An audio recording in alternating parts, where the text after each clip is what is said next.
Bienvenidos y bienvenidas a este su programa.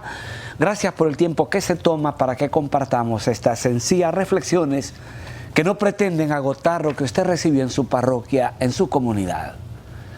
Notó que la iglesia nos hizo como retroceder en el tiempo y nos retornó a la cuaresma, nos llevó a la cuaresma. Los textos eran eminentemente cuaresmales, pero que nos hace recordar ante todo que debemos convertirnos. Debemos tomar la actitud del hijo menor, de ponernos en camino de conversión. La conversión no está reservada exclusivamente para el tiempo cuaresmal, aunque tenga ese acento así peyorativo, o el adviento. Todo el tiempo es conversión, ¿verdad? Pues bien, hemos dicho de Lucas, que estamos leyendo en el ciclo C, se le llama el Evangelio de la Misericordia. Lucas, como médico, al investigar sobre Jesús, porque él no conoció a Jesús, vaya, lea capítulo 1, versículo del 1 al 3 de su Evangelio, él no conoció a Jesús, él lo que escuchó, investigó. Descubre en Cristo al médico del alma. Y por eso nos da las parábolas que teníamos opciones este domingo 24 del tiempo ordinario.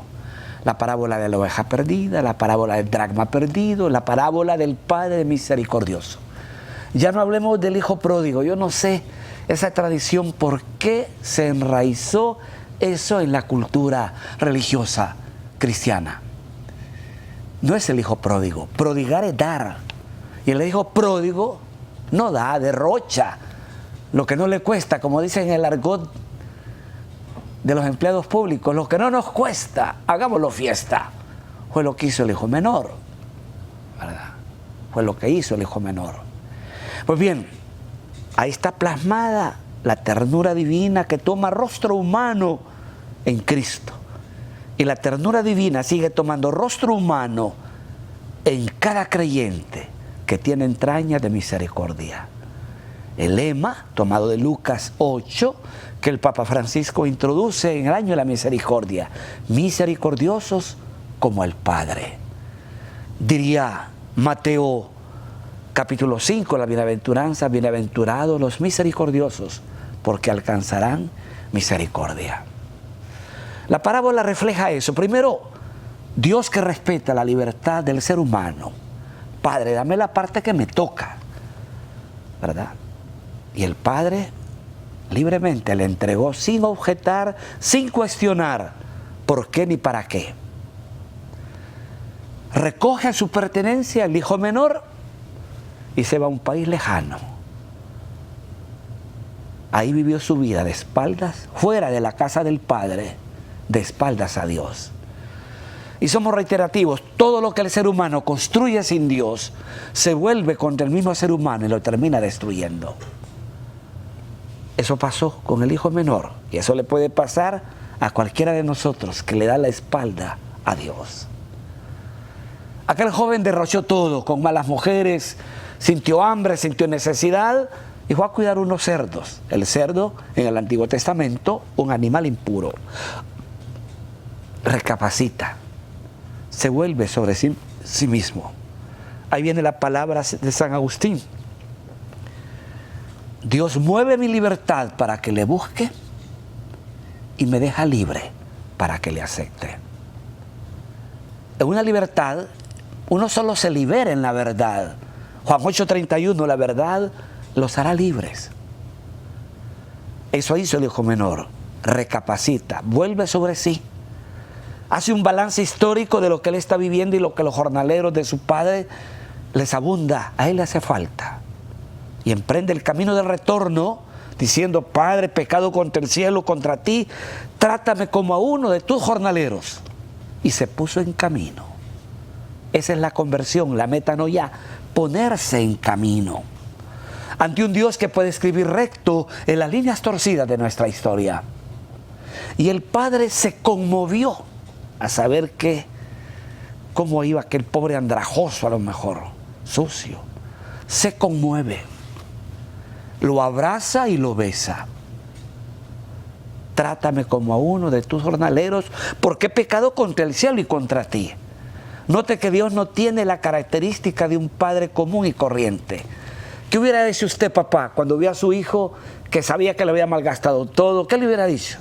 Aquí no tienes cabida, aquí no hay casa para ti, derrochaste lo tuyo, hombre de mala vida. Lo hubiera expulsado.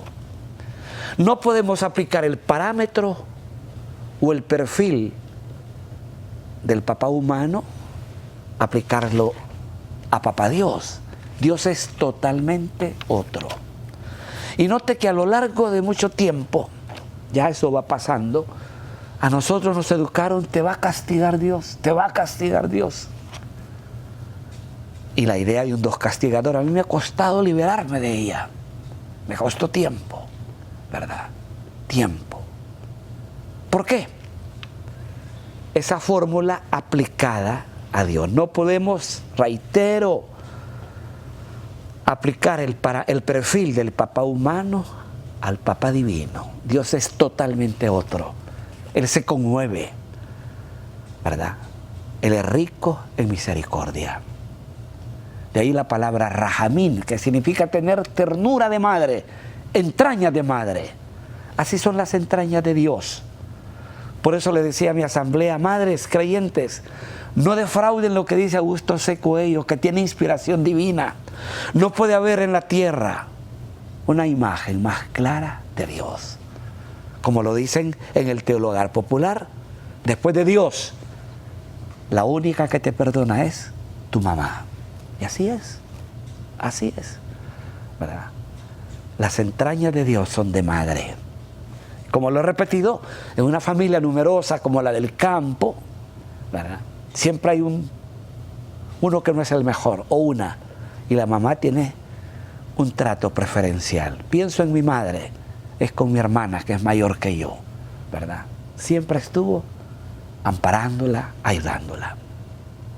Y estos benditos se aprovechan a veces, ¿verdad?, de la ternura de una madre. Pues sí, mamás, no defrauden el corazón de Dios. Y no debe ser tampoco tarea de una mamá. Cada papá tiene que revestirse de ternura, de compasión, de misericordia. Dios ha sido misericordioso con todos, ¿verdad? Dios ha sido compasivo y misericordioso. Por eso el reto, misericordiosos como el Padre. Bienaventurados los misericordiosos, porque alcanzarán misericordia.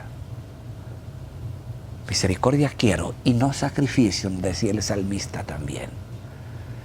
La figura de David está escondida también en el hijo menor, salmo que proclamamos. David, todo un personaje, nombre que se petrificó, se congeló en el tiempo, pero que tiene sus sombras también. David mandó lo peor del combate al esposo de su amante para quedarse con ella, y lo logra. Y David comprende que es tan asesino el que mata como el que manda a matar. Y eso, querido oyente, televidente, repítalo. Es tan asesino el que mata como el que manda a matar. Y David, por eso proclamamos el salmo: misericordia, Dios mío, por tu bondad, por tu inmensa compasión, borra mi culpa, lava mi delito, limpia mi pecado. David reconoce su delito. Por eso, al tener presente esta parábola, sintámonos como el hijo menor, pongámonos en camino, recapacitemos, volvamos a la casa del Padre compasivo y misericordioso, que hará fiesta, hará banquete, porque este hijo estaba muerto y ha vuelto a la vida, estaba perdido y lo hemos encontrado. Que así sea, que Dios le bendiga, que Dios haga próspera la obra de sus manos.